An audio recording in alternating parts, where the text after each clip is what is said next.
Second jumping day of my newly revised training schedule. I thought that I would be changing slightly the amount of volume that I'm doing for the next few months, possibly even the whole winter, as I think that I will be maybe gaining a few extra kilos and I do not really want to get off jumping altogether, but I feel like I could be devoting some extra time and effort towards more strength-oriented movements, which should also go in tandem with a slightly higher caloric intake on average. And I think that this lends itself very well for the cold season. So this second session here, I was doing weighted jumps as opposed to the previous time when I was dedicating the first few jumping sets to plyometrics and then going into a few approach jumps.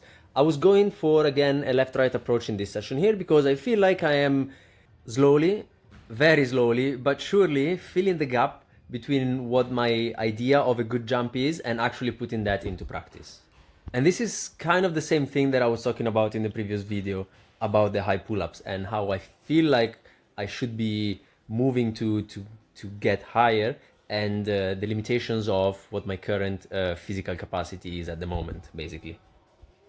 And I do feel like the high pull-up, similarly to the two-step approach jumps, are both technical movements that really take a lot of repetitions to really ingrain into the movement patterns. So I think that not only getting the work in, but also being able to rewatch what I'm doing with a critical eye, knowing what the movement should look like and seeing what it is at this time is a very good way of improving session to session, even though I may not be seeing the results from one session to the other. But the session is moving along here, and apart from jumping, I was also doing some extra stuff. In here, the three main exercises were the loaded jumps from the stepper onto the box, and I was going up to 7 kilos in both hands. So I increased slightly the weight that I'm holding, and the way that I'm performing these is from a sitting position, which should hopefully prevent a bit of the counterbalancing movement that I'm doing with my hands, which will make the movement slightly easier because it creates extra momentum with extra weight. So I think that I will be keeping this progression in for the foreseeable future and just scale up the weights, maybe the height of the box. And after about a minute of rest after the first exercise, I was going into weighted push-ups. These look pretty clean and I'm getting closer to 10 repetitions on both sets.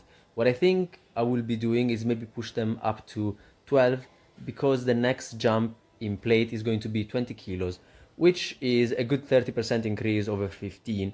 And it's probably a bit safer to go towards a slightly higher top end of the rep range before moving on to a heavier weight and maybe dropping down to what, 5 or 6 reps.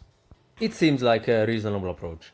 Then I was going into mat ball slams, keeping it on 5 kilos because what I'm really trying to get in here is a full triple extension, actually quadruple extension, because it's not only the ankles, knees, and hips, it's also the shoulders, and then explode as heavily as I can into the floor. And I feel like a 7, 8 to 10 rep range is pretty decent because the weight itself isn't really that great.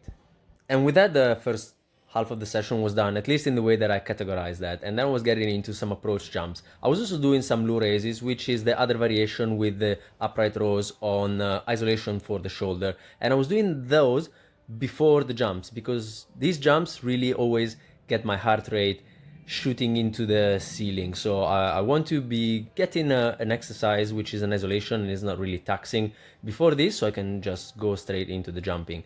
The first set of which already passed by, and I'm kind of regretting speeding up a few of these Lurese sets because I don't really have the time to talk about everything I would like to talk about. So in terms of jumping, I was kind of happy with the way that these looked like. Maybe it's the running shoes that they have a little bit of cushioning beneath my heels, but when I'm looking at these and I see there's a couple of 690 milliseconds, there is a lot more quickness into wrapping the movement up. So I am accelerating into the penultimate and the block step comes much faster than it usually does, or at least it felt much faster, and I was feeling very springy into all of these. So considering I have only recently started with the left-right approach and it's almost already at the same level as the right-left, I'm pretty satisfied with that. Ciao.